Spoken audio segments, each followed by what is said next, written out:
된 거죠? 네, 감사합니다. 예, 빼도 되죠? 네, 요구사항이 많아가지고 죄송합니다. 혹시 페이퍼 받으셨어요? 네, 네, 감사합니다. 아이고, 네. 영상으로만 보던 곳에 왔는데 예쁘네요. 영상만큼 이렇게 꾸민다고 고생하셨어요. 네. 네, 오늘도 오면서 목사님 설교 듣고 왔거든요. 딱 맞더라고요. 25분 설교도 짧게 하셔가지고 인기도 많겠어. 저 개척 때 1시간 10분씩 설교했거든요. 개척 시작해가지고. 예. 그래서 부응이 잘 안 되나 그렇게. 그리고 저는 그 서울 강남 쪽에 서울 교대 쪽에 그쪽에서 이제 개척을 시작해서 이제 올해 딱 10년, 11년 차 접어들었습니다. 그래서 개척하신다 그래서 엄청 안 하면 안 될까 뭐 이러면서 그 개척한 모든 과정을 다 겪어서 그 애쓰는 마음들도 그 개척 멤버들의 그 마음들 좀 이해를 많이 하고 있고요. 그 거의 풍랑을 헤치고 폭풍으로 헤치고 지금 가고 계신 것 같은데 또 우리 가스펠 교회가 같이 여러분 기도를 하려고 하고 또 저희 교회 장로님들이나 중보기도팀이 저희 교회는 있거든요. 중보기도팀에도 기도 부탁하고 이렇게 왔습니다. 여러분 교회를 위해서 같이 기도하도록 하겠습니다.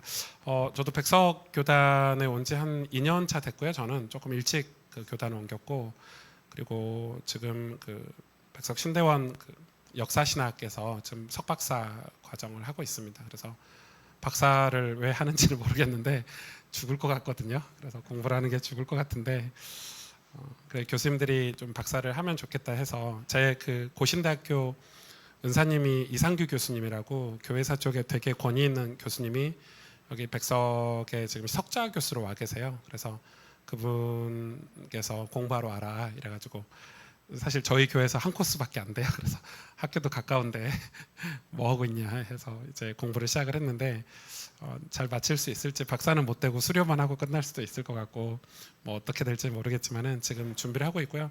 제 관심 분야는 그 여러 가지 관심 분야가 좀 있었는데 그 한국 교회 부흥을 좀 공부를 하면서 교리의 중요성을 좀 공부를 하고 있습니다. 그러니까 저희가 이제 뭐 초기 주일학교들이 부흥하는데 아이들에게 뭔가 내용을 집어 넣었을 거 아니에요. 인풋이 있으면 아웃풋이 있잖아요.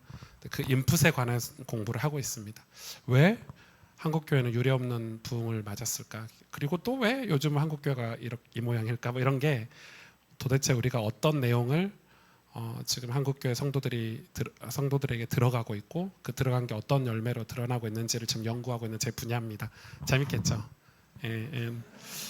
논문 나오면은 한 권씩 드릴게요. 관심 없으신 것 같은데 저는 엄청 그게 궁금해요. 사람이 뭔가 인풋이 있으면 아웃풋이 반드시 있거든요. 그거는 불변의 법칙이잖아요. 들어가면 그게 나옵니다.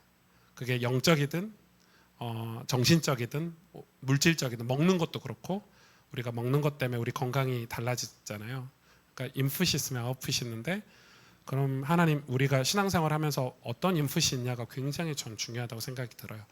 여러분 인풋에 관한 공부들을 굉장히 많이 하셔야 되고 그래서 저는 이제 그 교회사 공부를 하면서 우리가 앞으로 미래에는 어떤 인풋을 해야 될까 이렇게 고민이 됐었는데 과거를 돌아보는 게 제일 지혜롭잖아요. 과거에 어떤 일들이 있었고 하나님 백성에게 어떤 인풋 뭘 먹이셨기 때문에 이런 열매가 있고 혹은 좀 그릇된 잘못된 열매가 났을 때는 도대체 잘못된 뭘 먹었기 때문에 사람들이 이렇게 될까를 지금 공부를 하고 있는 거죠. 그래서 오늘 제가 세미나 2강을 부탁을 받았는데 목사님께 그 구원론에 관해서 부탁을 받았어요. 아예 주제를 받았기 때문에 제가 마음대로 설교 준비해서 온 건 아니고 구원의 확신에 관해서 또 구원받은 제가 저희 교회에서도 지금 토요일마다 그 교리 공부를 계속 하고 있거든요. 한 달에 한 번씩 저희 제자들하고 그래서 교리 공부한 내용들 조금 점검하고 제가 보시면은 페이퍼에 보시면 제가 참고 도서를 넣어놨어요.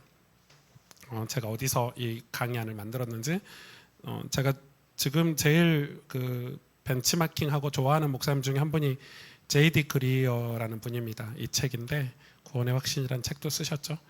이 J.D. 그리어 책은 다 보셔도 돼요. 번역된 책이 한 12권 정도 한국에 나와 있거든요. 이 책은 필독서. 그러니까 여러분 혹시 신앙서적 뭐 읽어야 될지 고민할 때 JD 그려 치셔서 읽으시면 제일 쉽고 가깝게 여러분이 아마 고민하는 것들을 해결해 줄 거예요. 여러분 그분이 쓴 여러 책이 있어요. 오직 복음, 복음 특강. 미국에서 지금 제일 핫한 목사님 중에 한 분이고, 미국 교회가 한참 그 미디어 영향을 받아서 열린 예배 같은 거 하고 막 그 세상 흐름 따라서 하다가 다시 성경 앞으로, 다시 복음 앞으로 돌아오고 있거든요. 지금 미국이 우리 한국보다 더 뜨겁습니다. 그거의 선두주자 목사님 중에 한 분입니다. 이분 또래들도 되게 많아요. 이분 또래들도 데이비드 플랫이다, 다 친구거든요. 데이비드 플랫이라든지 다 팀켈러 목사님이 영향을 받은 분들이고, 그래서 아주 좋은 목회자들이 미국에 많이 일어나고 있어서 저도 교회들을 진짜 많이 살펴보고 있어요. 미국 교회들을. 그래서 오늘 그분 책을 조금 정리했고, 그리고 신앙생활 입문이라는 그 새가족 교재가 있어요. 김현철 목사님 목동에 있는, 지금 은퇴하셨거든요. 그분이 쓰신 신앙생활 입문이라는 책도 제가 참고를 했고, 그리고 조직신학이 중요하잖아요. 그 조직신학은 웨인 그루뎀의 조직신학을 좀 참고를 했습니다. 제가 제일 좋아하는 조직신학자 중에 한 분이 웨인 그루뎀인데, 아마 여러분 모르셔도 되고 목사님은 잘 목사님이 아마 다 공부해서 여러분한테 전달할 거기 때문에. 그래서 오늘 그 강의하는 제가 구원을 쭉 정리를 했어요. 구원에 관한 개념들, 그리고 구원은 도대체 어떻게 받는 건지, 우리는 구원의 확신을 어떻게 가져야 되는 건지, 내가 지금 구원의 확신을 갖고 있는 게 그게 진짜 구원받은 건지 여러분 궁금하지 않으세요? 저는 중학교 3학년 때 복음을 처음 받고 불신자 가정에서 예수를 믿었거든요. 그러니까 신학교 갈 때 아버지한테 두드러 맞고 신학교를 갔는데, 신학교 간다고. 그러니까 저희 가족은 지금은 다 이제 예수님 믿고, 아버지도 이제 어머니 아버지도 천국에 계시고 소천하셔서 제가 막내라서, 저희 누나가 6명이고 형님 있고 제가 8남매 막내거든요. 그리고 장로 5명, 권사 7명, 엄청나죠? 예, 그 짧은 한 30년간에 저희 가정복음화를 다 했는데, 아무튼 그렇게 예수님을 좀 늦게 믿어서, 저는 제가 신앙생활하면서 간증거리들이 많지는 않지만은 구원에 관한 간증거리는 좀 있어요. 저는 제가 구원받았다는 걸 뭘로 확인해야 될지 궁금했고, 내가 예수님 영접하고 그 구원받았다는데 제 삶은 전혀 변화가 안 일어나고 늘 반복된 그 습관적인 죄에 빠져가지고 벗어나지 못하는 제 삶을 살았거든요. 한동안 교회 가서는 막 뜨겁고 막 손들고 찬양하는데, 일단 다시 가면은 지난주 삶을 똑같이 반복하는 그런 삶을 살았기 때문에 거기서 진짜 벗어나고 싶었고, 또 가정의 배경에서도 벗어나고 싶었고, 저희 아빠 같은 삶을 살지 않아야 되겠다 이런 마음도 있었고, 저희 아빠가 좀 술 좋아하시고 여자 좋아하시고, 그리고 엄마 좀 패고 막 이랬어요. 그래서 아빠 같이는 안 살아야 돼. 그래서 저는 술 담배를 원래 안 했어요. 예수 믿어서 안 한 게 아니라 원래 싫어했어요. 아빠 때문에. 아빠가 맨날 술 담배 하시니까. 아무튼 그랬는데, 이제 목사가 되고 또 그 부교육자 생활을 하면서 이 구원에 관해서 너무 고민이 많았어요. 그래서 제가 이런 책들을 좀 찾아보고, 제가 성경을 수십 독을 했거든요. 좀 독특했죠. 교회에서도 좀 핀잔도 들었는데 맨날 성경만 읽냐 그렇게 했는데, 이제 성경을 제가 한 30독 가까이 한 것 같아요. 예수님 믿고. 그러니까 이제 성경이 이제 뚫리더라고요. 왜 말씀이, 우리는 뭐 성경 붙잡고 살아라, 말씀 붙잡고 살아라 하는데, 제가 물어보면 성경을 안 읽어요. 그래놓고 구원의 확신이 있대요. 다 거짓말 아닙니까? 그러니까 다 거짓이죠. 거짓 확신. 그러니까 예수님 영접했는데 예수님 누군지 몰라. 예수님 영접했는데 왜 영접해야 되는지를 몰라. 그리고 남들이 너 예수님 영접해서 하나님 자녀야라고 말하니까 목사님이나 나를 그 복음을 전해준 사람 말 듣고 확신을 가져. 내 확신은 없어.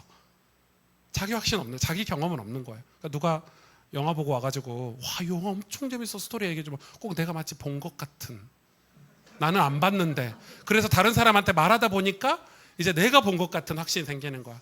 야, 영화 줄거리가 이렇다더라 했다가 나중에 이제 거짓말 확신이 생겨가지고 내가 본 것 같이 막 말하고 다니다가, 나는 본 적이 없어. 영화를 한 번도.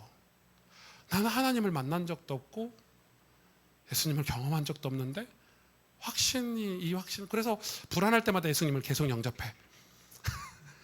영접하는 순간에는 좀 괜찮아. 약간 평안 있고 마귀가 떠나가는 것 같은데, 다시 좀 한 몇 달 살다 보면 다시 원위치 돼서 다시 그 마귀가 다시 온 것 같고, 사실 마귀가 오는지 안 오는지도 모르고, 그리고 이런 불확실한 신앙생활을 우리가 계속 해왔지 않습니까?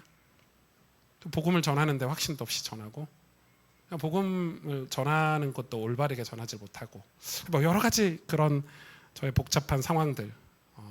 제가 그래서 서울에 교회 개척하면서 이 얼마나 많이 고민을 하고 기도하고 교회를 개척했겠어요. 그래서 지난 10년간 제가 이 부분 정리한 부분들을 여러분하고 좀 나눠 보려고 합니다. 조금 길어요.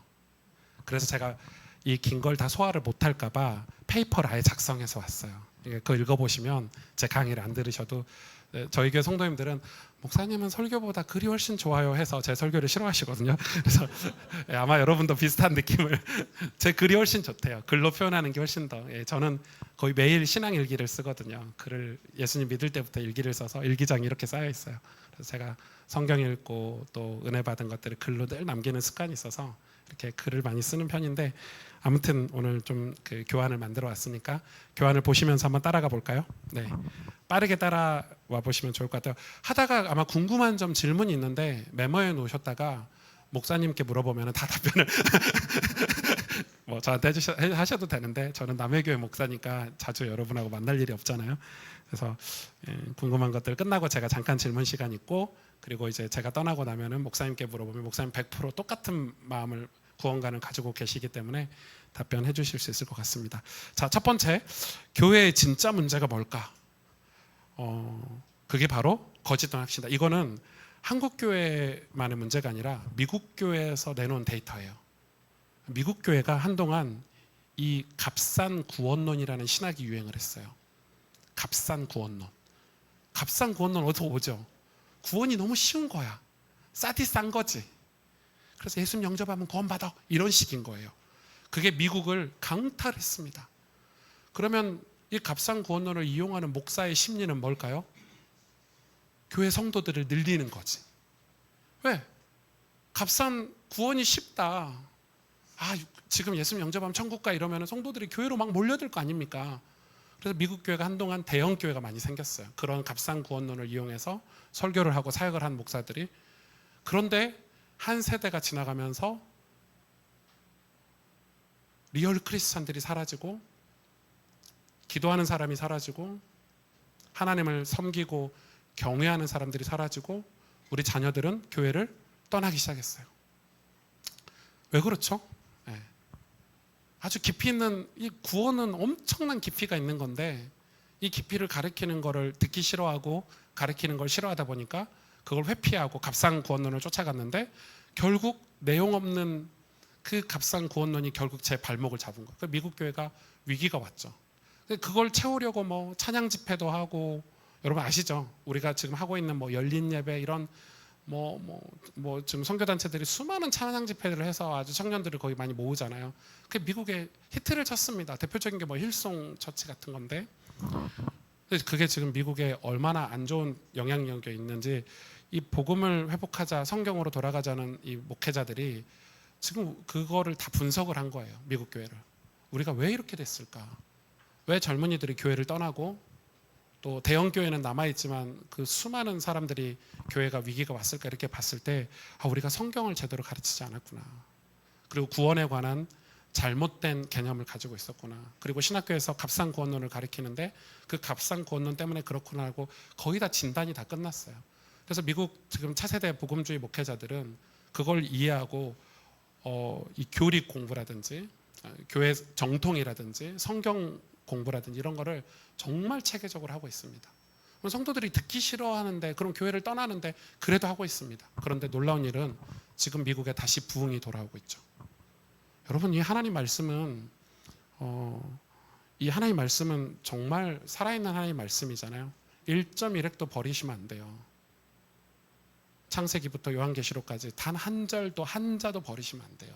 하나님 쓰신 이유가 다 있고, 그 말씀들을 우리가 다 소화를 하고 그 말씀이 내 안에 왔을 때 내 영이 완전히 새로워지고, 그 압도되는 하나님 사랑에 압도되는 그 자유함을 여러분 느끼실 수가 있어요. 근데 그 압도되는 하나님 사랑을 받아야 우리가 자유할 수 있고, 그래서 하나님을 경외해야 죄에서 벗어날 수 있거든요. 내가 아무리 죄에서 벗어나야지 기도해도 못 벗어나요. 왜? 하나님을 경외하지 않으니까 벗어날 수 없는 거예요. 아무튼 그런 것들을 좀 배경 삼아서 가보겠습니다. 자, 1번입니다.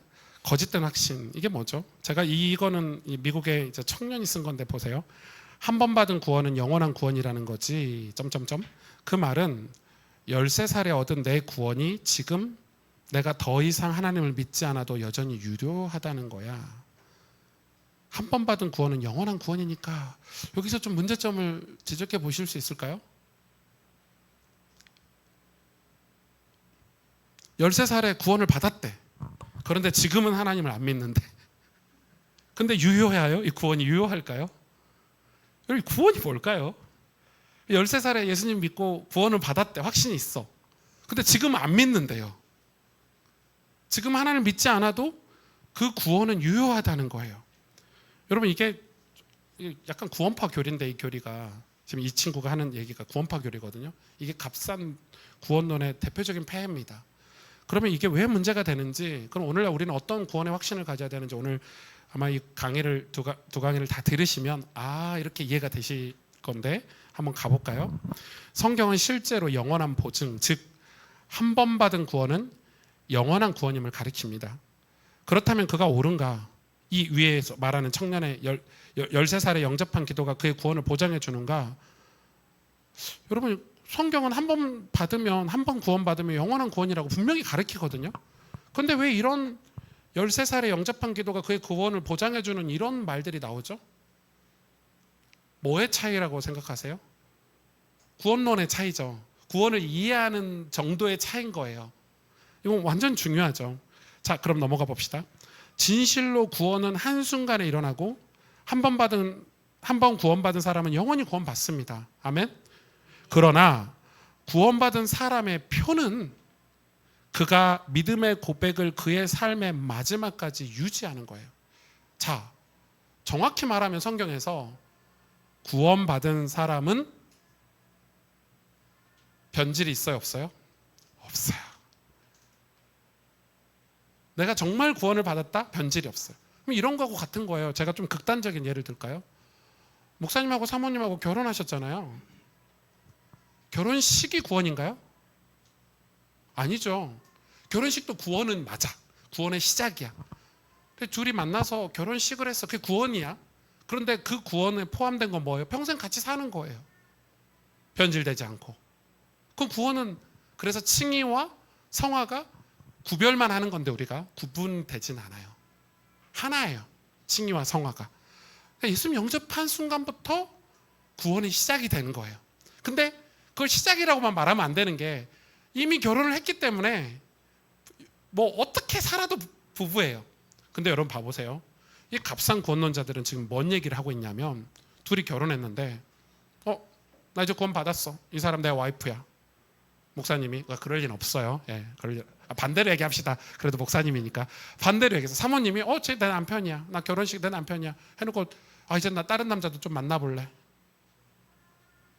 불륜이죠. 나 저 남자도 만나볼래. 저 남자도 만나볼래. 그걸 결혼이라고 말할 수 있나요? 지금 값싼 구원론자들은 그걸 인정을 하는 거예요. 자, 정말 중요한데 구원은 한 번의 의식을 통해 올려지고 그 이후 잊히는 기도가 아니에요. 의식이 아니에요. 영접 기도가 의식이 돼서는 안 돼요. 한순간에 시작하여 남은 생애 동안 유지되는 회개와 믿음의 자세예요. 이게 굉장히 중요한 단어예요. 아마 나중에 두 번째 강의 때 이 부분이 깨달아질 건데 줄을 쫙 그으셔도 돼요.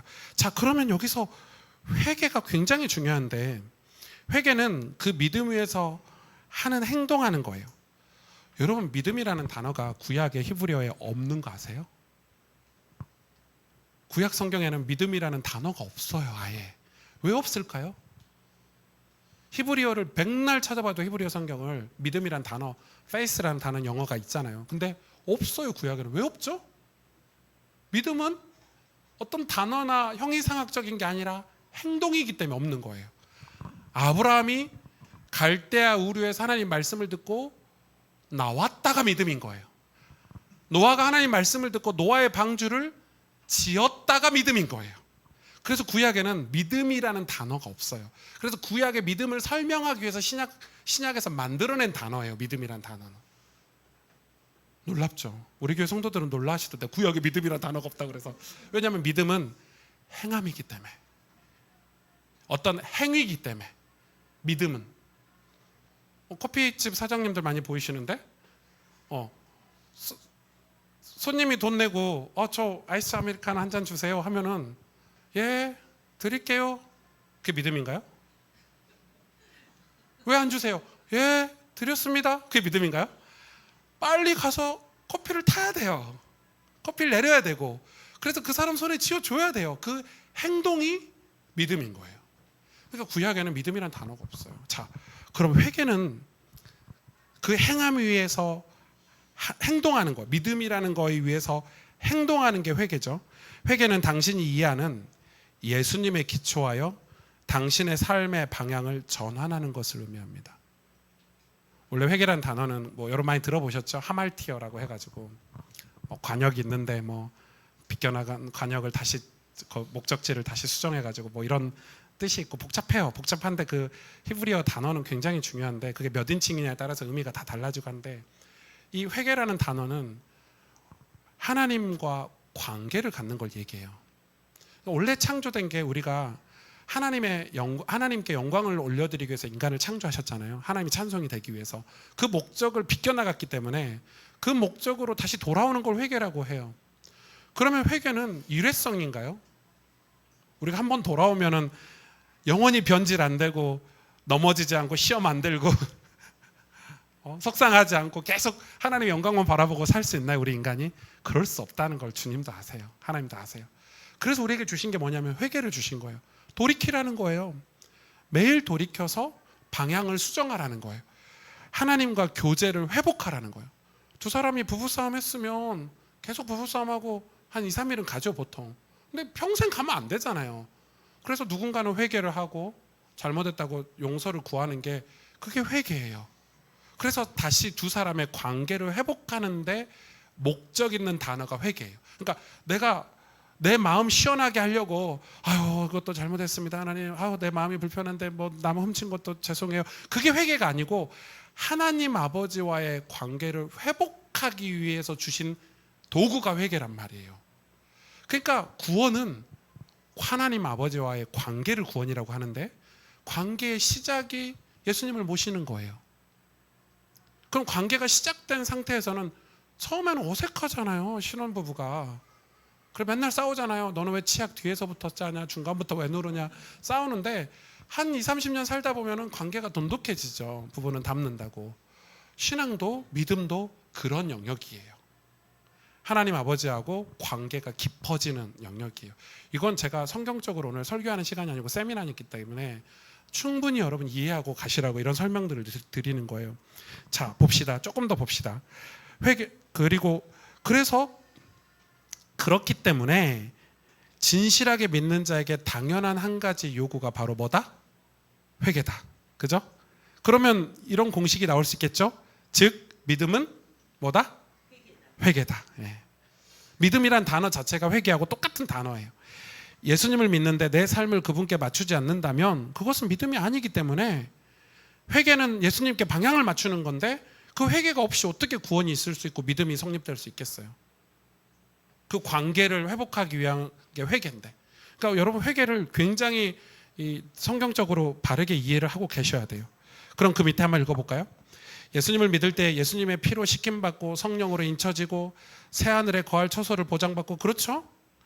포도나무에 접붙여지고 요한복음 15장에 우리의 이름이 어린 양의 생명책에 기록되고 우리를 대적하는 사탄의 참소가 파괴되는 등의 일들이 일어난다고 성경은 기록해요.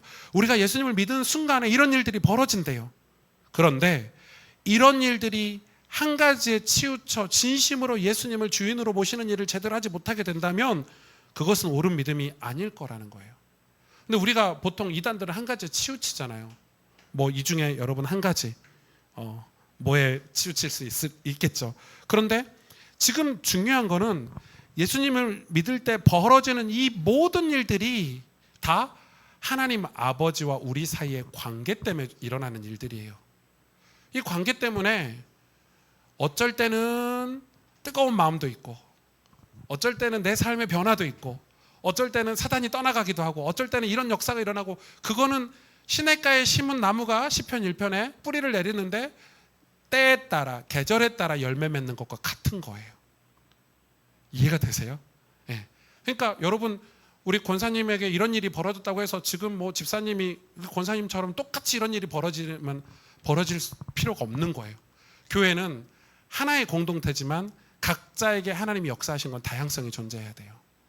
시간표가 다 달라요. 맞잖아요, 여러분. 환경 따라 다르고. 그러니까 하나님의 역사가 다 다르다는 거예요. 근데 본질 하나는 뭐냐면 하나님 아버지와의 관계예요. 예수님을 왕으로 모시고 그분을 따르는 거예요. 그게 믿음의 본질이기 때문에 그 본질은 같다는 거예요. 잠언 4장 23절에 보면은 이런 말씀 있죠. 모든 지킬 만한 것 중에 더욱 내 마음을 지키라. 생명의 근원이 이에서 남이니라. 이게 이 구약의 고대 근동 지방의 사람들에게 마음은 지금 우리의 마음과 좀 달라요. 여기서 이 마음이라는 단어는 생명의 근원이 이에서 남이니라 이렇게 기록하고 있잖아요. 이게 왜 이런 성경 구절이 벌어졌는지 그 고대 근동 지방의 자료들을 조금 살펴보면은 그 사람들은 그 마음을 예수님을 마음에 이렇게 모신다고 우리 표현을 하잖아요. 유대인들에게 예수님을 마음에 모신다는 것은 자기의 주인 자리를 내어드린다는 의미가 있어요. 그러니까 우리가 뭐 우리 마음 그림에 의자 있고 막 이런 거 있었잖아요. 그런 게 그냥 신학자들이 그냥 그런 의자를 그린 게 아니에요. 그 당시의 문화예요. 그 당시의 고대 근동 지방의 문화인데 마음을 내준다는 거는 다 내주는 거예요. 그러니까 마음을 내주는 다 내주는 거예요. 그래서 예수님을 마음에 모신다는 표현을 쓰는 게 뭐냐면 그냥 예수님이 왕이신 거예요. 주인이신 거예요. 그래서 여러분의 소망을 그분의 의로우심에 두고 그분의 능력을 의지하며 마음 가장 깊은 곳에서부터 그분의 주인 되심에 복종하는 것을 예수님 영접한다고 이렇게 표현을 하는 거예요. 그런데 우리는 지금 그런 과정은 없죠. 예수님 영접은 했는데 예수님 주인은 아니잖아. 예수님 영접했는데 내 삶을 다 맡기는 왕은 아니잖아요. 예수님 영접을 했는데 예수님이 누군지 관심도 없잖아요. 그냥 예수님 영접했어. 나 영접했으니까 천국 가. 이런 거니까 과연 천국에 갈까요? 의문이 있는 거죠.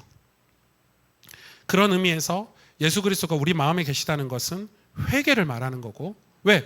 예수님이 주인이 돼야 되니까 회개가 사라지는 거예요. 여러분 죄가 뭐죠? sin이잖아요. sin. 위아래 중심에 내가 있다거든요. 이렇게 단어 s가 south고 n이 north니까 그 사이에 i가 있잖아요. 여러분 죄라는 단어가 기가 막혀요. 그러니까 구약 같은 경우는 이 언어 공부를 꼭 해야 되고 히브리어를 그래야 구약을 제대로 이해할 수 있는데 이 죄라는 단어도 엄청난 의미가 있어요. 사실 언어학자들이 만들 때 내가 주인인 거예요. 내가 내 맘대로 하고 아나무인처럼 내 맘대로 사는 거예요. 그런데 예수님 믿음이라는 것은 회개라는 것은 아버지와 연합했기 때문에 내 맘대로 살면 안 돼요. 이제 결혼했는데 처녀 총각 때처럼 아무 남자나 만나고 아무 여자나 만나고 아무렇게나 살면 안 되는 것처럼 이제 그 관계를 얘기한다는 거예요. 믿음은. 그래서 회개는 주님과 연합의 표라고 말할 수 있겠죠. 그런데 약식복음, 이 약식복음은 복음을 줄인 거를 말하거든요. 간단한 복음, 값싼 구원론. 이게 여러분 문제가 많습니다. 지금 미국 교회도 문제가 많고 제가 볼 때는 한국 교회도 엄청난 문제를 일으킬 거예요. 앞으로 이 값싼 구원론이. 그래서 이 선교단체들이 전하는 복음 메시지는 사실 특수한 상황에서 이 복음을 전하기 위해서 걔네들이 요약하고 정리한 건데 그걸 일반 교회에서 복음이라고 가르쳐 버리니까 문제가 굉장히 심각해요. 그래서 이 값싼 구원론은 예수님과 거래. 그래서 그 J.D. 그리어 목사는 이걸 뭐라고 표현하냐면 진짜 무섭게 표현하더라고.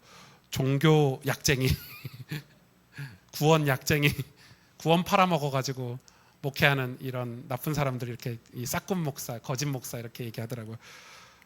저 진짜 이 그 팀켈러 목사님 책 보면서 진짜 충격 많이 받았거든요. 와, 내가 알고 있는 복음이 아니구나. 맞아요. 맞지만 여러분이 똑같이 지금 뭐 아이스크림 뭐 돼지바 생각하면 다 각자 돼지바가 다르잖아요. 생각하는 게 그런 것처럼 복음이라고 해서 여러분 다 똑같은 게 아니에요. 우리가 이해하고 있는 게. 그래서 성경에서 하나님이 그동안에 만들어 오셨던 복음이 뭔지를 우리가 공부를 해야 되는 거니까.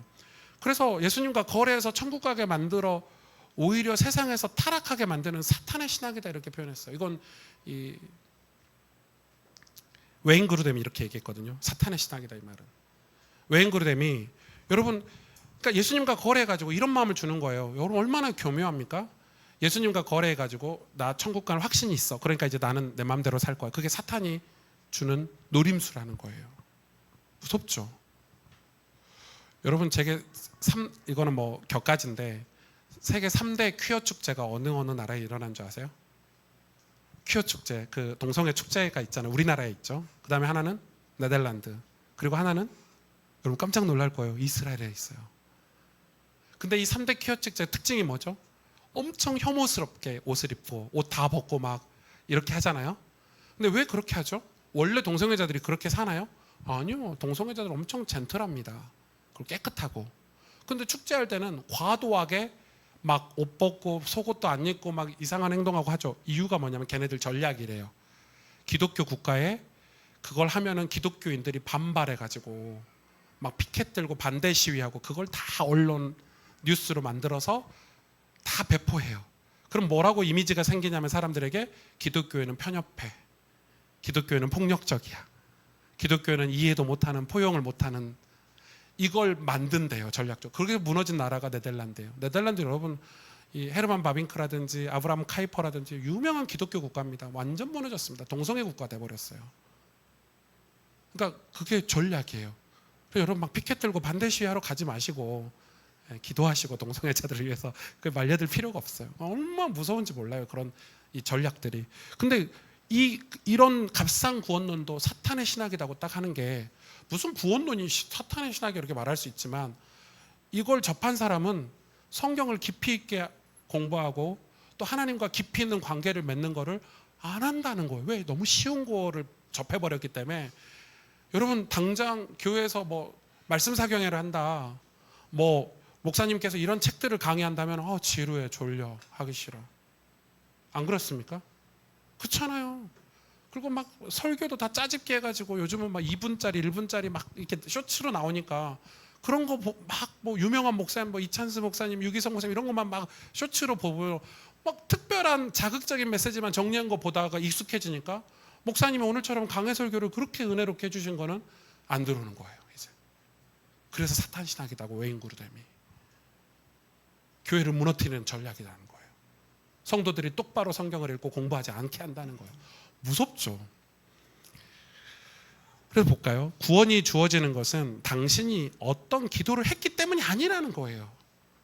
내가 기도해서 구원받는 게 아니라는 거예요. 당신이 당신 영혼의 소망을 그리스도가 완수하신 십자가 사역에 두었기 때문에 구원을 받는 거예요. 자, 내 믿음이 아니라 내 오승주의 믿음이 아니라 내 믿음이 예수 그리스도께 있기 때문에 구원을 받는 거예요. 정확히 말하면 하나님은 오승주의 믿음을 보고 구원하시는 게 아니라 내가 믿는 예수 그리스도의 믿음을 보고 우리를 구원하시는 거예요. 그걸 대속의 법이라고 하거든요. 그 구약의 내내 내 죄를 어린 양에게 정가하는 정가법이라고 그래요. 내 죄를 어린 양에게 해서 어린 양을 잡아서 죄 문제를 해결받았잖아요. 그 어린 양이 예수님인데, 그래서 하나님이 우리를 보실 때는 나를 보는 게 아니라 예수님을 보시는 거예요. 저는 천국에 못 가요, 여러분. 저는 평생 깨끗해질 수 없어요, 제 스스로. 깨끗하게 산다고 하는데도 안 돼요. 안 돼요. 여기를 여러분 솔직히 말해서 제 0.00001%라도 죄 없이 살 수 있습니까? 그런데 예수 그리스도가 우리에게 뭐가 되셨죠? 옷이 되셨잖아요. 옷으로 설명하시죠. 가지, 나무, 기둥으로 설명하시죠.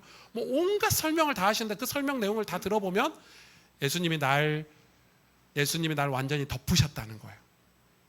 그래서 근데 그 예수님과 우리가 어떻게 매일 친해지지 않을 수 있습니까? 어떻게 예수님을 매일 옷 입지 않을 수 있어요? 이 옷을 입었기 때문에 내 속살이 안 보인 것처럼 예수님을 옷 입었기 때문에 우리를 의롭다 하신다는 거예요. 굉장히 중요하죠. 그러면 구원은 내 믿음이 아니에요. 오승주 내가 믿습니다 이게 아닌 거예요. 근거가 있어야 돼요. 내가 믿음의 근거, 대상 정확히. 근데 우리는 우리가 믿는데요.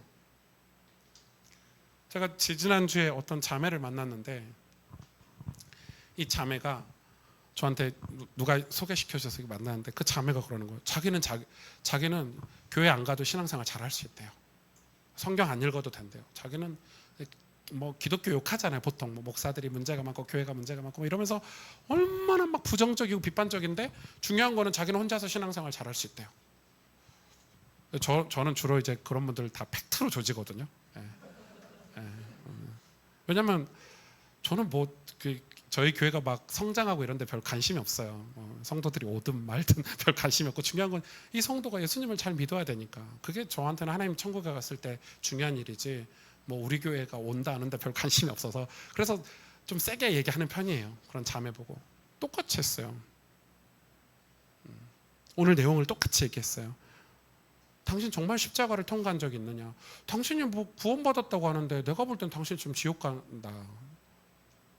무슨 근거로 당신이 지금 구원의 확신이 있다고 얘기하냐? 당신이 근거를 내봐라 나한테. 성경 한 구절이라도 내봐라.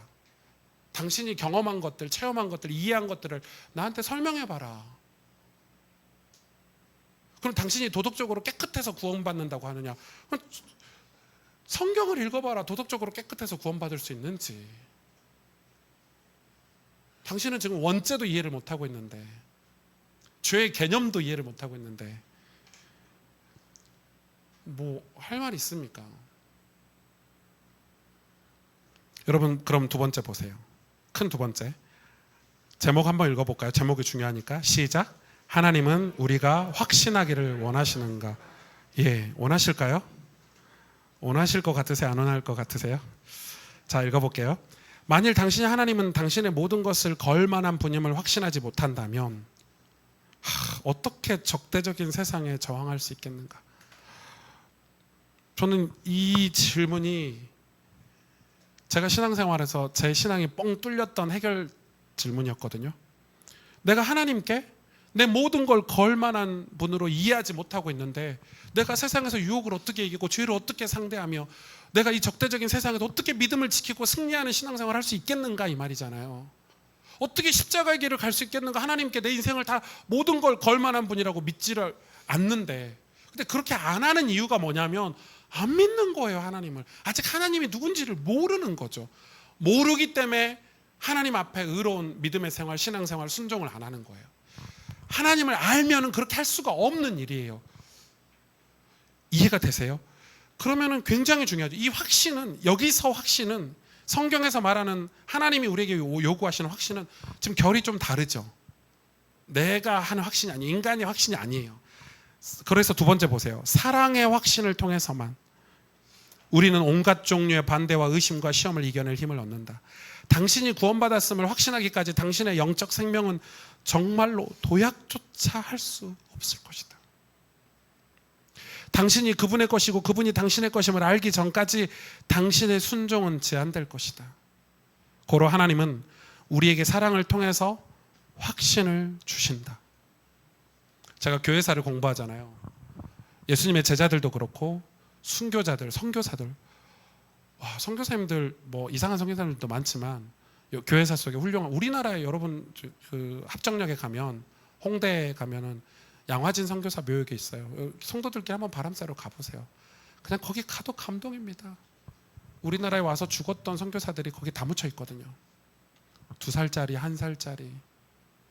한국에 선교하러 와서 여기서 애 낳고 애가 질병 걸려 죽은 거예요. 꼭 다 묻혀 있어요.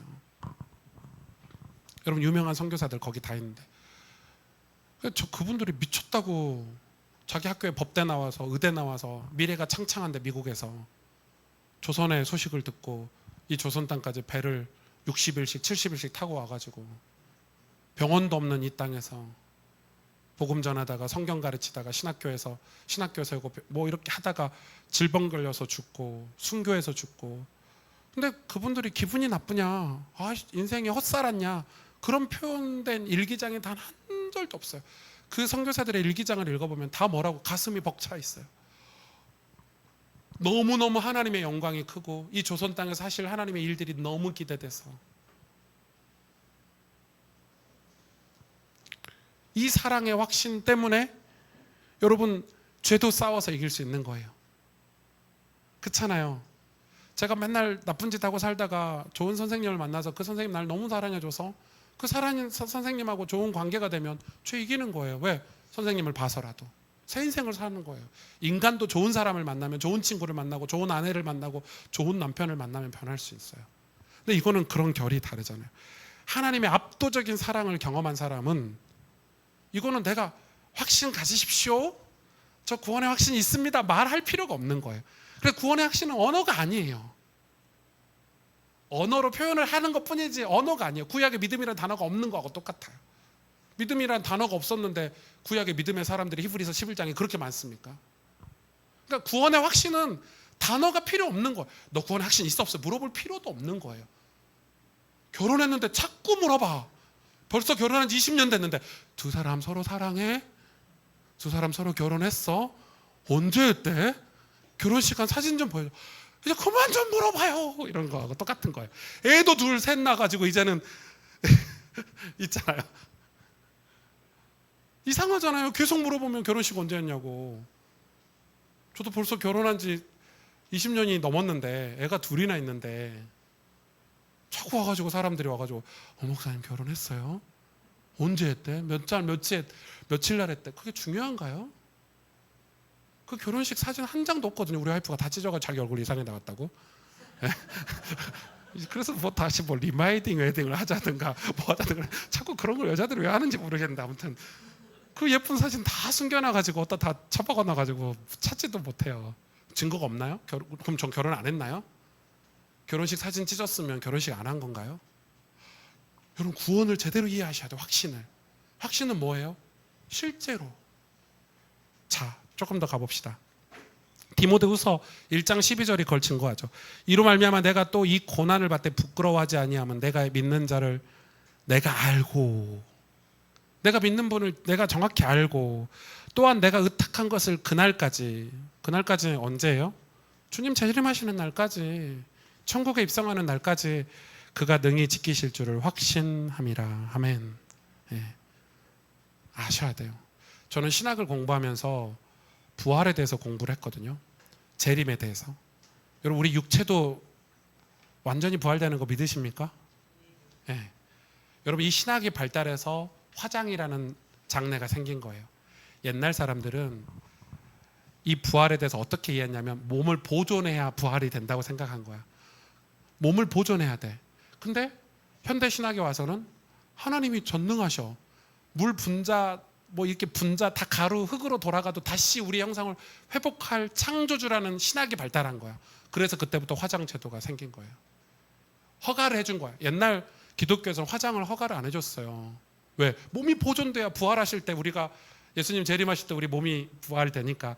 근데 그것도 하나님 안 믿는 거잖아요. 흙으로 우리를 만드셨는데 흙으로 돌아가서 다시 합체 못 하시겠어요?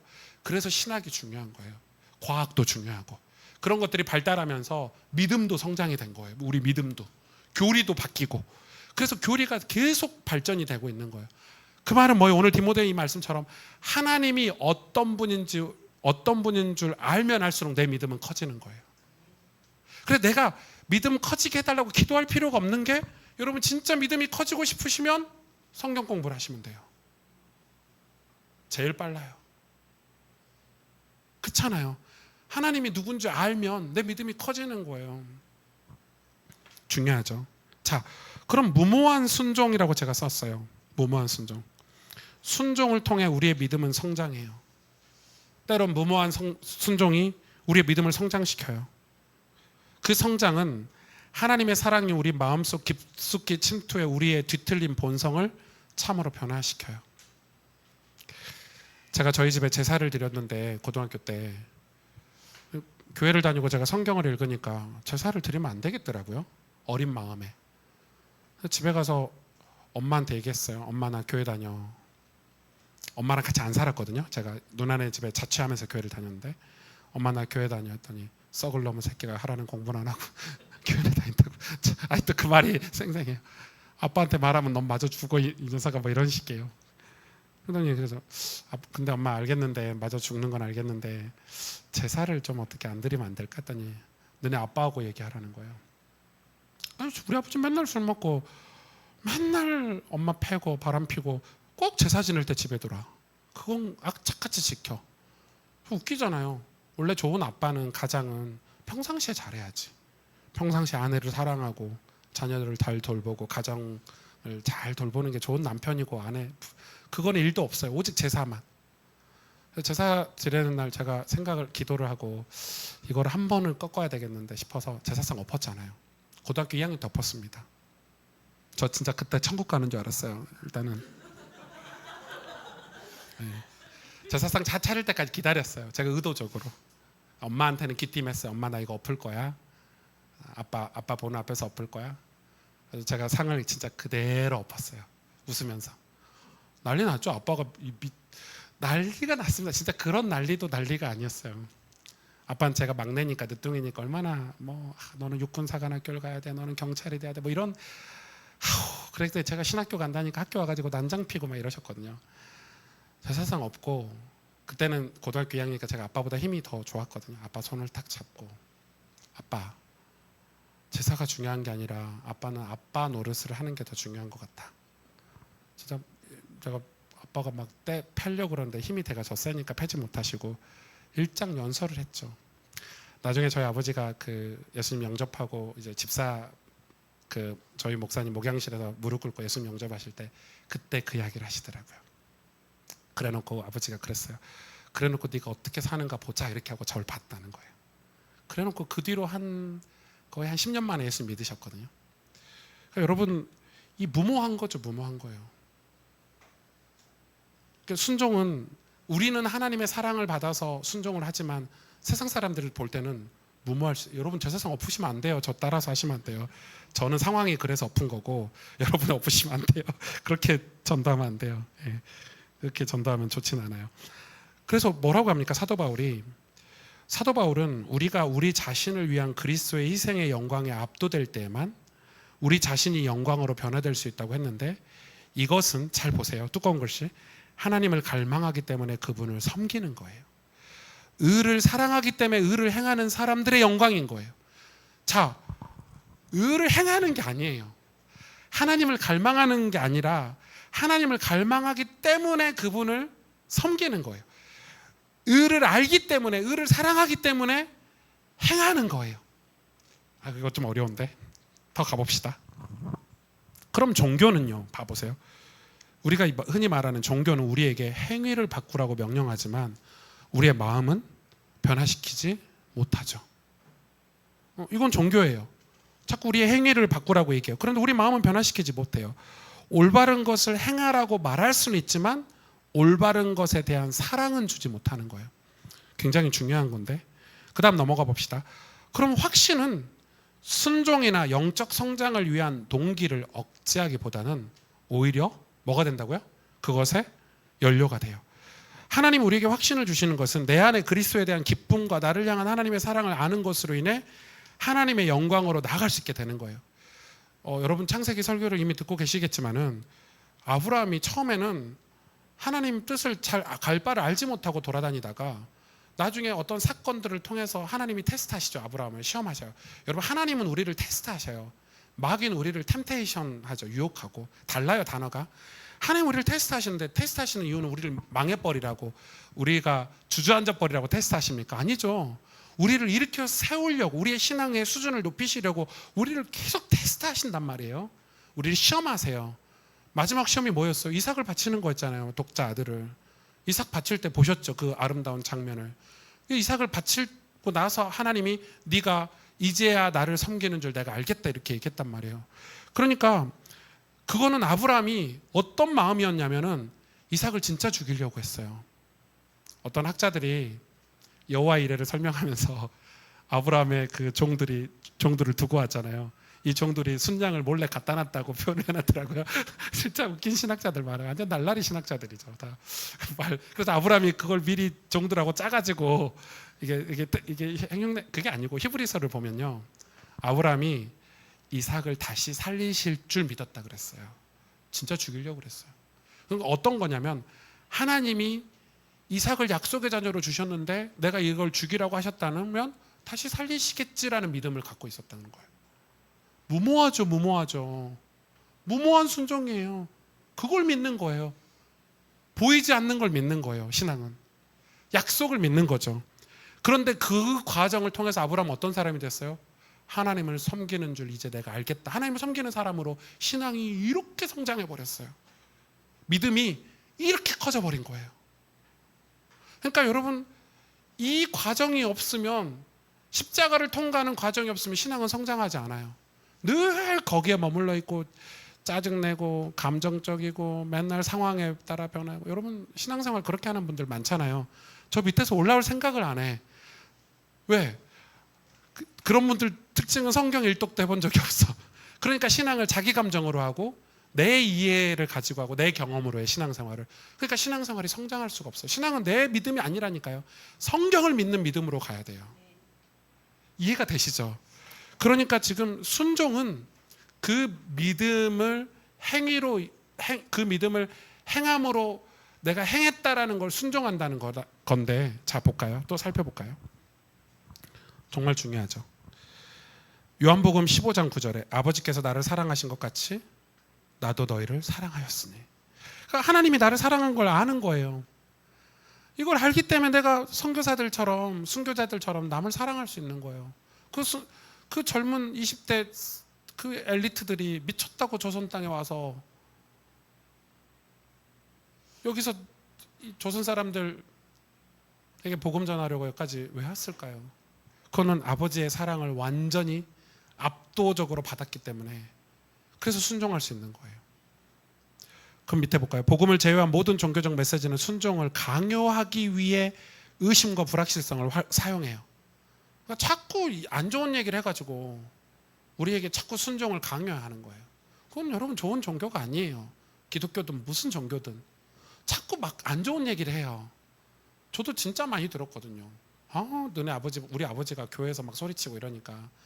제가 부교육자 때도 전도사 때도 저희 아버지 교회 오셔가지고 술 한잔 드시고 오셔가지고, 생각해보세요. 전도사인데 교회에서 술 드시고 오셔가지고 깽판 부리고, 진짜 창피했죠 처음에는. 근데 저는 그걸 다 뚫어냈거든요. 그래서 오히려 우리 연세 드신 안수 집사님 장로님들에게 우리 아버지 좀 잘 보살펴달라고, 우리 아버지하고 좀 식사 좀 해달라고 용돈도 드리고 진짜 눈물로 기도했습니다. 그걸 뚫어냈는데, 근데 저는 무슨 얘기를 하냐면은, 근데 사람들이 자꾸 그러는 거예요. 오목사 집안 봐라, 영적 문제가 심각. 영적 문제 단어 진짜 오랜만에 쓰네. 저 개척하고 영적 문제라는 단어를 쓰지 않아요. 저는 사람의 영적 문제는 사람의 문제가 아니기 때문에 쓰지 않는 단어인데, 제가 왜 쓰냐면 그 이야기를 너무 많이 들었어요. 저는 안 될 거래요. 너는 얼굴이 생김새가 술조하게 생겼대요, 저보고.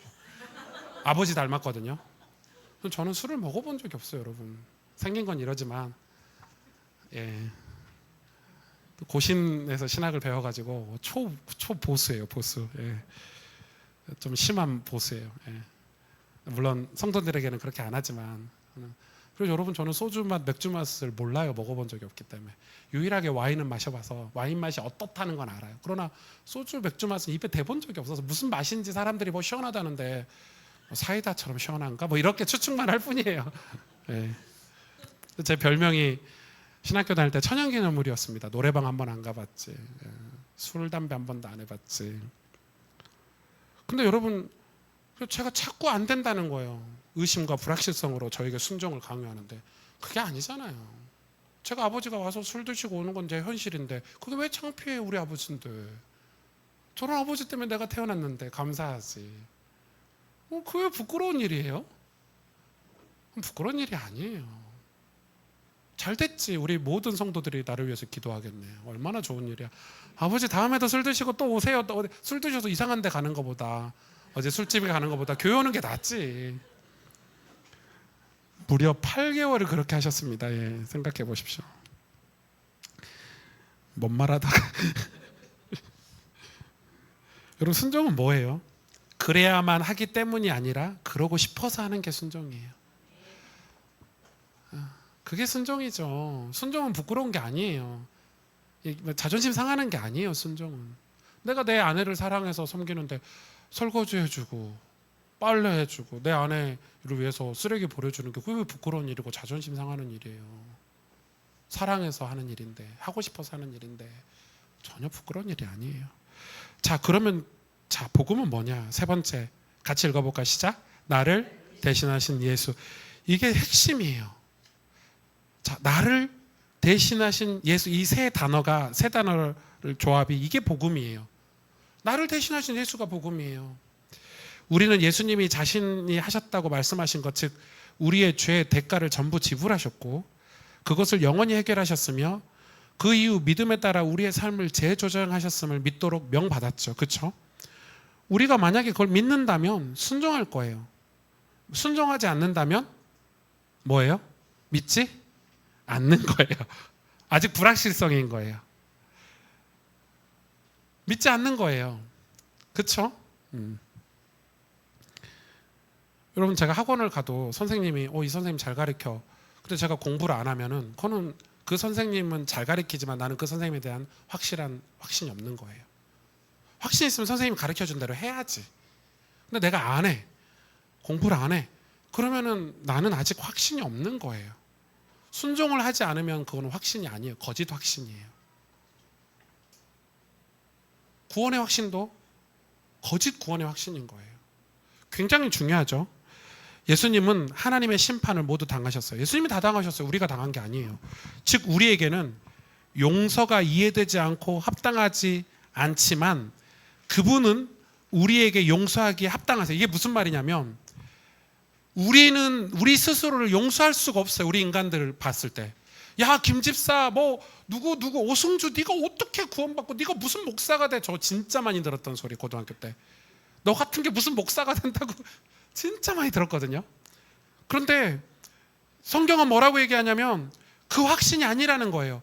예수님이 십자가에서 내 모든 걸 다 짊어지셨대요. 그래서 예수님은 나를 용서하기 합당하시다는 거예요.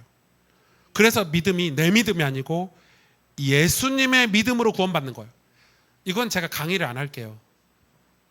오승주 믿음으로 구원받는 게 아니라 예수님이 하나님을 믿어요. 그래서 그 예수님의 믿음을 가지고 믿는 거예요. 좀 어렵죠. 그건 패스. 네.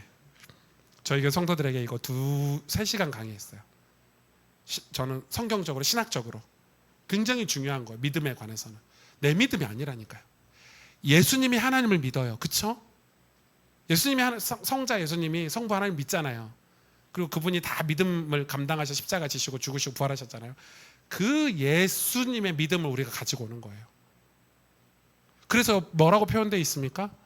예수님은 가지고 예수님이 줄기고 우리 가지라는 거예요.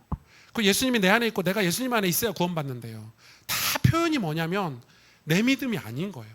그래서 예수님하고 멀어지고 예수님하고 분리가 되면 구원받을 수 없어요. 우리는.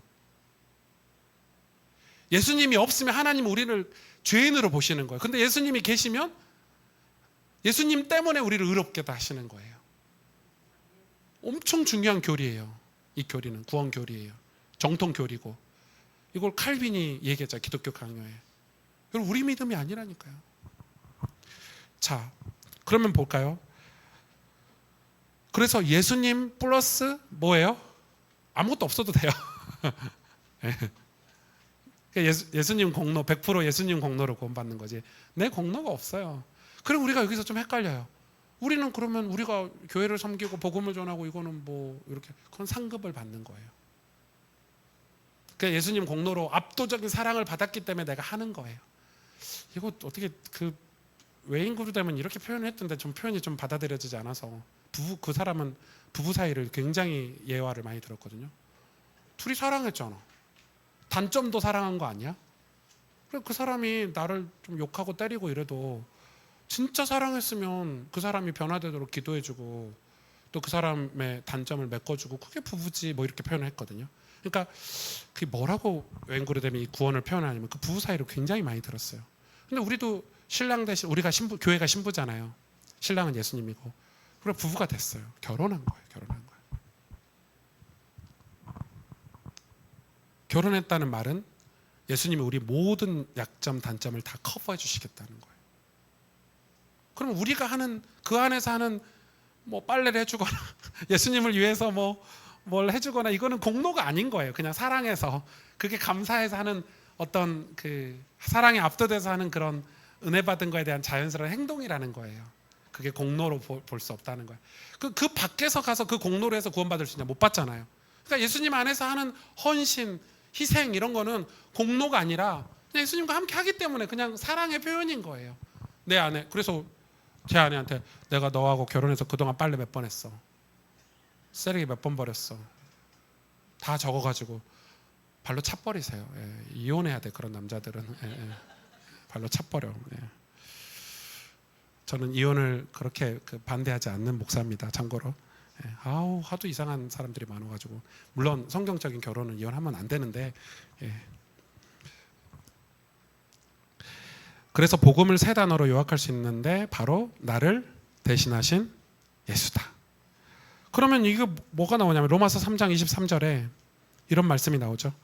로마서 3장 23절에 안 했네요. 모든 사람이 죄를 범하였으며 하나님의 영광에 이르지 못하더니 그리스도 안에 있는 속량으로 말미암아 하나님의 은혜를 값없이 의롭다 하심을 얻은 자 되었느니라. 이 예수를 하나님이 그의 피로써 믿음으로 말미암아 화목제물 세우셨으니, 화목제물 아시죠? 배우셨죠? 이는 하나님께서 길이 참으시는 중에 전에 지은 죄를 관과는 잊어버리셨다는 거예요. 자기의 의로우심을 나타내사 자기도 의로우시면 또한 예수 믿는 자를 의롭다 하려 하심이니라. 이게 복음이에요. 그럼 이 복음을 받은 사람은 어떤 태도가 있어야 되냐면 로마서 3장 27절에 그런즉 자랑할 데가 어디 있느냐. 전도하지 말란 말이 아니에요. 내 자랑할 게 없다는 거예요. 하나님 은혜로 구원받았기 때문에 너무 감격스러워서 교만할 수 없다 이거죠. 있을 수가 없다. 무슨 법으로냐 행위로냐 오직 믿음의 법으로다 이렇게 얘기하는 거예요. 그러니까 바울이 이 그리스도의 사랑을 깨닫고 나서 바울이 이 로마서를 썼는데, 이 로마서의 내용이 보면은 내가 그전에는 막 자랑하고 다닌 거예요. 나 기도 몇 번 했어요, 전도 몇 명 했어요, 11조 몇 번 했어요, 이렇게 다녔는데 지금은 그리스도 외에 자랑할 게 없다는 거예요. 예수님 말고 자랑할 게 없다는 거예요. 예수님 자랑도 자기 자랑으로 하지 않아요. 삶으로 하지. 말로 하지 않는다고요. 내 삶이 변화된 걸로 자랑하지. 예수님이 함께 하셔서 내가 이렇게 살고 있다라고 간증하는 거지, 그걸 말로 하지도 않아요. 여러분, 그래서 신약에 복음 전하는 게 여러분 자꾸 그 메시지라는 이런 우리 말이라고 생각하시는데 말 아닙니다. 신약 성경 제대로 보시면요, 초대교회 때나 그 신약 교회 시절에 전부 다 삶으로 전도했어요. 말로 전도한 사례가 몇 개나 있나요? 없어요. 뭐 간수를 만나서 너와 내 집이 구원 얻으리라. 그럼 간수가 이미 다 회개하고 주저앉아 있을 때 마지막으로 던진 메시지지. 이미 바울이 거길 떠나지 않고 복음을 전했잖아요. 바울이 복음 전한 거는 떠나지 않은 거예요. 거기를 안 떠났잖아요. 떠났으면 간수가 그런 말할 기회도 없었겠죠. 여러분, 복음은 삶이에요. 말이 아니에요. 언어가 아니에요. 결과적으로는 물론 결정적일 땐 말을 해야 되겠지만 언어가 아니라니까요. 복음은 삶이에요. 믿음은 행함이에요. 행함 없는 믿음은 죽은 믿음이에요. 아무 쓸모없는 믿음이에요. 행함이 없는 믿음이란 단어는 굉장히 중요하죠. 그래서 의는 하나님이 그리스도 안에 있는 자들에게 주시는 선물이고, 하나님은 자신을 그것을 주실 만큼 은혜로우시다는 사실을 믿는 모든 이들에게 선물로 거저 주신다는 거예요. 그래서 선물로 주어지는 의라는 복음을 이해하는 것은 확신을 얻기 위한 중요 요소예요. 여기서 쉬었다 가면 딱 좋을 것 같긴 한데 한 챕터만 더 가고 싶시다. 4번까지 하고. 믿음은 그럼 무엇인가? 자, 믿음까지 공부를 하고 가봅시다. 성경적으로 말해 회개와 믿음은 같은 총체 일부분이에요. 이들은 같은 사물의 두 가지 측면, 즉 동전의 양면과 같은 거예요. 회개와 믿음은. 우리는 예수님이 살고 죽으셨다는 사실을 믿을 뿐만 아니라 그분이 우리를 위하여 살고 죽으셨다는 사실을 믿고, 자, 중요하죠? 저 봐보세요. 지금 그 한국 기독교 안에 이런 신학이 나와요. 예수님이 실제로 죽고 사셨대. 근데 그게 내가 안 믿으면 소용이 있어요, 없어요? 아무 쓸모 없는 거예요. 아무 쓸모가 없어요. 그래서 예수님이 실제로 죽고 사신 게 내가 그걸 믿는 게 중요한 거예요. 내가 그걸 진짜 믿느냐? 이게 정말 중요한 믿음의 요소예요. 그런데 요즘 현대 그리스도인들은 내 믿음이 아니에요. 예수님이 십자가에 죽고 부활하셨대. 그걸로 구원받는다고 얘기해요. 그러니까 그거에 대한 체험이라는 단어를 그렇게 전 좋아하진 않지만 그래도 그 단어 말고 방법이 없어. 설명할 방법이. 그 사실을 내가 믿는 과정이 한국 교회에 없어요. 그러니까 교회를 다녀도 목사님 간증이고 권사님 간증이고 나에게 복음 전해준 간증이지 내 간증이 영원히 없는 상태로, 그러니까 여러분 신앙생활을 버틸 수 있어요. 세상에서는 어마무시한 것들이 우리 청년들에게 막 갖다 때려 붙는데 못 버티는 거예요. 하나님 사랑이 내 안에 없기 때문에 유혹을 이기지 못하는 거예요. 그래서 여러분 우리 새신자들이나 우리 청년들이 유혹당하고 막 세상으로 막 돌아가는 거는 그 사람이 아직 하나님의 사랑을 경험하지 못한 거예요. 근데 하나님의 사랑을 경험한 사람들은 그걸 유혹을 당하더라도 이기고 견디고 할 수 있어요. 왜? 하나님의 의가 그 안에 있기 때문에, 하나님이 붙잡아 주시기 때문에. 전 그거 경험한 거예요. 제가 한 게 아니에요. 제가 옛날에는 나는 이런 집안에서 내가 목사할 수 있을까? 나도 아버지처럼 살다가 죽어야 되나? 근데 그건 내 믿음이야. 그건 믿음이 아니에요. 성경을 보니까 하나님은 하실 수 있더라고요. 하나님은 죽은 나사로도 살리시고, 그렇죠? 무덤에 쇠고랑에 차 있는 군대 귀신 들린 자도 살리셨잖아요. 그럼 왜 나를 못 살리시냐? 왜 나 같은 것도 못 쓰시냐? 그건 하나님 능력이 아닌 거예요. 저는 엄청 그때부터 믿음이 생겼어요. 아, 나도 쓰실 수 있는 분이 우리 아버지 하나님이구나. 그럼 나 공부해야 되겠다. 나 기도해야 되겠다. 나 열심히 목회해야 되겠다. 거기서 열심히라는 게 나온 거예요. 내가 열심히 해서 쓰임받는 게 아니에요. 내가 하나님에 대한 믿음이 생기고 나서 열심히 생긴 거예요. 여러분 순서가 완전 중요하죠. 믿음은 그런 거예요. 우리는 역사적 사실로서 예수님이 주님이신 것을 믿을 뿐만 아니라 의지적인 행위로서 그분이 우리의 정당한 주권자심을 더불어 믿고 그분께 복종하는 거예요. 중요하죠. 그래서 그 두꺼운 글씨 보세요. 이거 같이 읽어볼까요? 시작. 위대한 믿음의 장은 행동에 대한 장이다. 믿음은 행동하는 거다. 마가복음 1장 15절에 예수님 뭐라고 했어요? 회개하고 믿으래요. 회개가 행동이잖아요. 회개하고 다 행동이라는 의미가 들어가 있잖아요. 믿는 것도 행동이 들어가 있는 거예요. 회개하고 믿으래요. 자, 그 밑에 보세요. 제가 구약에 몇 가지를 넣어놨어요. 노아는 방주를 지었다. 아브라함은 갈대아우르 우상 숭배하는 그 집을 떠났다. 아브라함이 거기서 안 떠났으면 언약의 백성이 될 수 없는 거죠. 영원히 떠났기 때문에. 야곱은 그의 손주들을 축복했다. 요셉은 자기 뼈를 위해 명령했죠. 뭐라고 명령했습니까? 가나안 땅으로 가다 묻어달라고. 물론 막벨라굴에는 못 묻었지만 그래도 그 근처에는 묻었잖아요.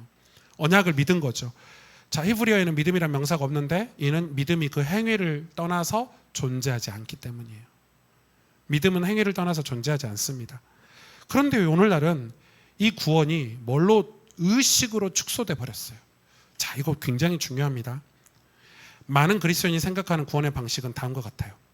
이들은 자신이 죄인이라는 사실과 구원을 받기 위해서는 예수님이 필요한 사실을 깨닫는 거예요. 맞는 말 같죠? 틀린 걸 찾으실 수 있겠어요? 완전 틀렸죠. 그래서 반복 재생한다. 이해가 가세요? 영접 기도를 반복 재생하는 거예요. 회개 기도를 반복 재생하는 거예요. 회개는 반복 재생할 기도가 아니라 내 믿음이라니까요. 회개는 늘상 해야 되는 거예요.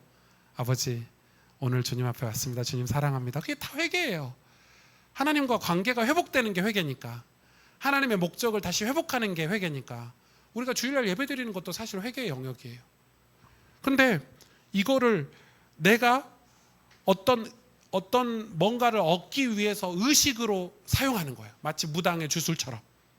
기도를 그렇게 사용하면 됩니까? 갑자기 예수님 잘 믿다가 회사가 잘 안 돼. 목사님 기도 안 해주셔가지고 우리 회사가 잘 안 되는데요. 이런 거하고 똑같은 거죠. 목사님이 와서 기도해주면 회사가 잘 됩니까? 저희 집 장로님들이 그 섬유산업 한 두 장로님이 제가 거기 1년 예배 드렸는데 지난달에 폐업 처리에 들어가서 민망하더라고요. 1년 예배 기쁨으로 폐업 처리하고 계세요 지금. 기쁨으로. 참 그런 경우인데 그게 뭐가 중요합니까? 예. 그 권사 그 동업하신 장로님이 너무 지금 은혜가 넘치세요. 폐업하는데 기쁨을 하고 계세요. 그런 일이 있을 수 없잖아요. 그래서 폐업 과정에서 계속 예배드리고 있어요. 참 민망해요. 그러니까 근데 민망한 게 아니에요. 그게 맞아요. 우리가 고난 당할 때도 예배드려 줘야 되고 병 걸렸을 때도 가서 예배드려 줘야 되고 목사는 잘 되라고 부르는 부적이 아니에요. 슈퍼맨이 아니라니까요. 의식으로 이게 다 축소돼 버렸어요. 이 J.D. 그리어가 그러는 거예요. 그럼 우리가 예수님을 믿으면 천국에서 잔치가 벌어진다고 그랬는데 영접기도 할 때마다 잔치 벌어지냐? 돌잔치를 맨날 하냐? 20살 때도 돌잔치하고 30살 때도 돌잔치하고 40살 때도 돌잔치하고 결혼했는데 매년 결혼식 해야 되냐? 지금 J.D. 그리어는 열받아가지고 이 값싼 구원론에 J.D. 그리어는 영접기도를 싫어해요. 영접기도가 뭐가 중요하냐? 그냥 교회 다니면 자연스럽게 예수님 마음속에 오시는 거지. 쑥 들어오시는 거지. 어느 날 갑자기. 저는 그게 맞다고 보이는 거예요. 자꾸 영접기도가 있기 때문에 신앙생활을 안 해. 영접기도만 하면 천국 가는데 뭐하러 해요? 뭐하러 성경 읽고 뭐하러 기도하고 뭐하러 예배드리냐는 거예요. 부인하고 이혼했다가 야 다시 재혼하자. 또 이혼했다가 또 다른 여자 만났다가 또 뭐 이런 거하고 똑같다는 거예요. 음란, 영적인 음란. 영접기도는 사탄이 만든 신학이다 이렇게 얘기하는 거예요. 심지어 물론 너무 갔어. 제 얘기 아니에요. J.D. 그리어가 그랬어요. 예. 너무 갔어. 너무 갔는데. 근데 제가 왜 이런 얘기를 하냐면 지금 한국 교회 성도들이 갖고 있는 구원관이 굉장히 위험해요. 굉장히 위험해요. 저희 교회 성도들은 이거 바꿔주는데 되게 오래 걸렸어요. 지금 여러분 지금 저거 1시간 하고 있는 거잖아요. 저희 교회 성도들은 10년을 하고 있어요. 아직도 이해 못 하시는 분 계세요. 아직도. 신앙이 못하는 걸 아직도. 그래서 예수님이 얘기하셨잖아요. 새 계명을 너에게 주노니 온 마음과 정성을 다해서 주 너희 하나님을 뭐하라? 사랑하라. 그게 신앙 아닙니까? 하나님 사랑하고 났더니 두 번째 계명을 주셨죠. 내 몸과 같이 내 이웃을 사랑하라. 끝이에요. 다른 계명 안 주셨어요. 하나님 사랑하는 거예요. 사랑에 무슨 기도가 있고 무슨 주술이 있고 무슨 뭐가 있습니까? 방식이 있으면 사랑한다는데 내가 널 사랑한다는데. 근데 사랑은 깊이가 달라지겠죠. 살다 보면 사랑이 깊어지고. 요즘 와이프는 저를 너무 사랑해서 때리는데 약간 옛날에는 아 목사님 이러다가 요즘은 야 이러거든요. 그러니까 사랑이 엄청 깊어졌어요. 무서워요. 요즘은 무섭고 막 이러는데 그래도 좋죠. 그래서 여러분 보세요. 엄청 중요한데 성경은 그 맨 마지막이죠. 구원의 순간을 다르게 묘사해요. 이렇게 묘사해요. 자 보세요. 예수님께서 구원의 증서를 요구하는 대신 하나님의 말씀이 그분의 주인 되심과 그분이 십자가 위에서 이미 완성하신 사역에 대해 말씀하시는 바를 믿기 시작하는 거예요. 이는 내가 곧 그 위에 앉겠다고 얘기하는 것과 실제로 앉아있는 것과 다른 이치죠. 무슨 얘기입니까 지금? 구원은 내가 하나님이 하신 일이 믿어지는 거예요. 그게 구원받은 거예요. 거기에 무슨 설명할 필요가 없는 거예요. 의자가 있잖아요. 나 저 의자에 가서 앉는 게 구원이라고 배웠어요. 근데 내가 가서 앉지 않으면 구원이 아닌 거예요. 아무리 와서 권사님 저한테 와서 아유 목사님 저 의자에 앉아야 구원받아. 저 앉아야 하나님께 축복받아. 예 권사님 안 앉아. 전 구원 받았을까 안 받았을까? 이 얘기를 권사님에게 1000번 들었어. 이제 쇠뇌가 됐어. 저 의자는 보면은 구원 받는 게 보여. 그래도 내가 안 앉았어. 그럼 구원 받은 건가 안 받은 건가 여러분? 안 받은 거죠. 앉아야죠 가서. 한 번을 듣든 두 번을 듣든 안 듣고 앉아도 구원 받은 거야 사실은. 메시지를 안 듣고 저기 가서 앉았잖아요. 그것도 구원 받는 거야. 이해가 되세요? 1000번 만번 들어도 안 앉으면 구원이 아닌 거예요. 근데 우리는 하도 많이 들어가지고 내가 구원받은 착각을 한다니까요.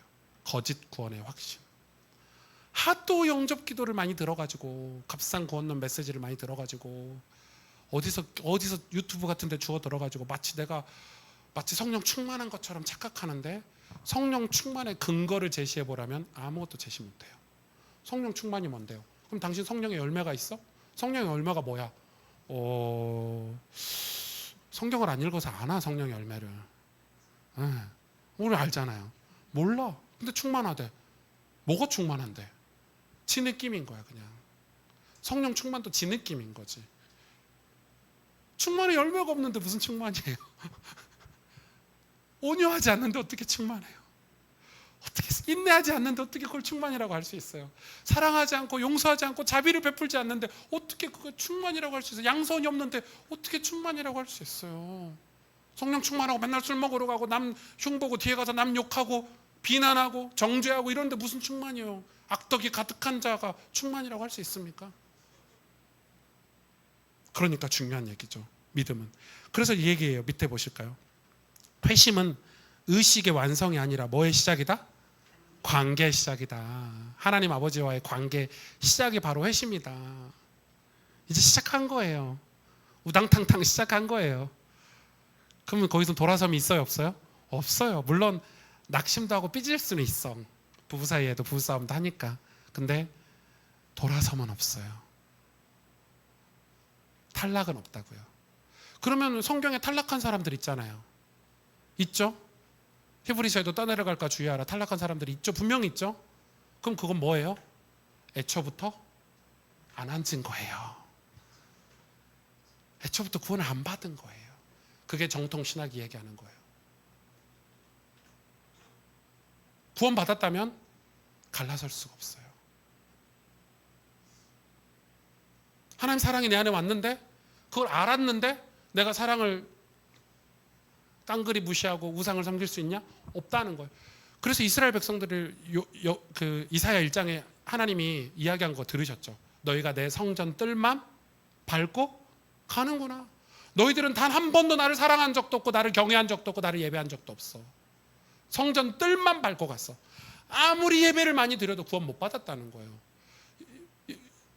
바리새인들에게 예수님 똑같은 얘기했죠. 독사의 자식들아. 독사의 자식들아. 구원 못 받는다고 그랬어요. 바리새인은 구원 못 받았어요. 여러분, 예수님이 직접 얘기한 사람 중에 몇 사람이에요? 구원 못 받는. 그러니까 엄청 무서운 거죠. 여러분, 구원은 엄청난 일이에요. 우리 인생에.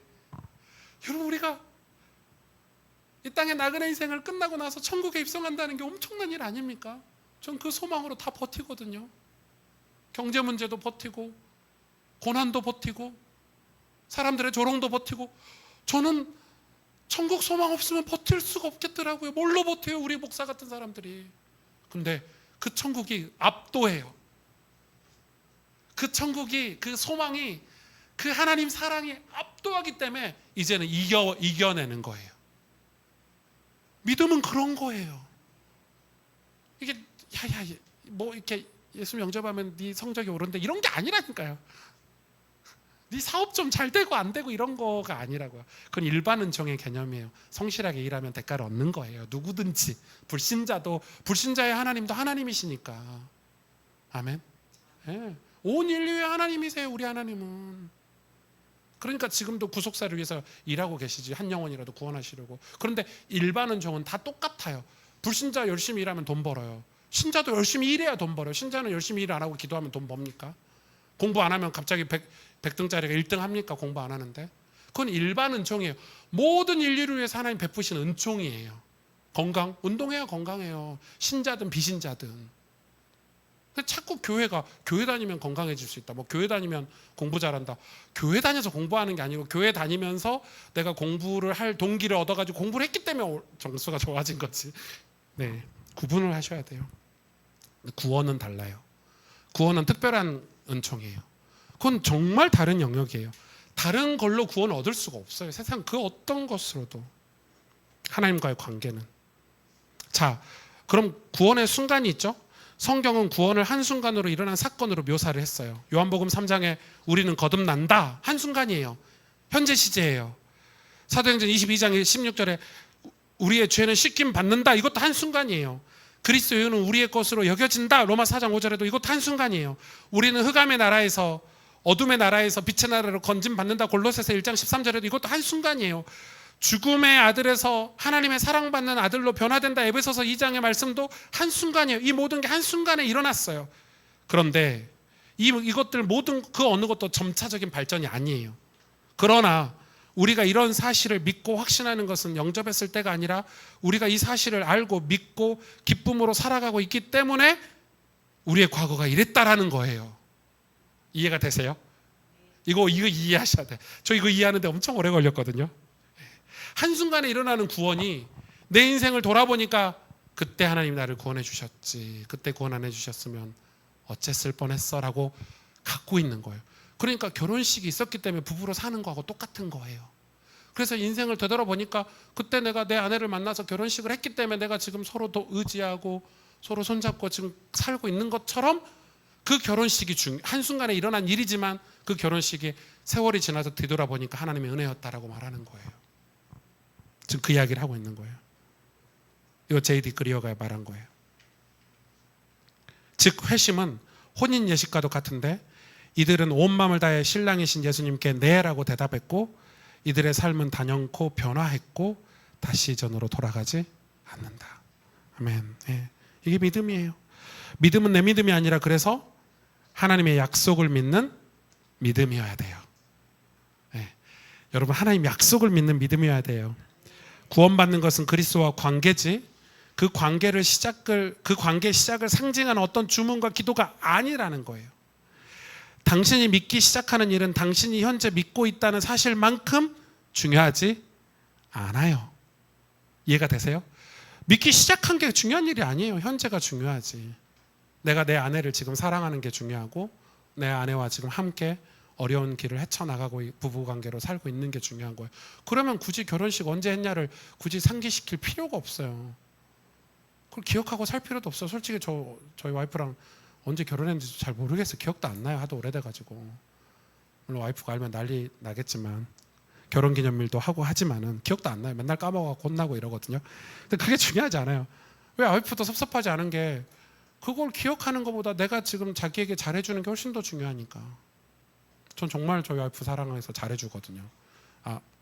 사랑해서 잘해준다니까 가식 같네요. 예. 말로 하지 말라 그래 놓고. 믿음은 그런 거예요. 여러분, 주문, 기도 이런 게 아닌 거예요.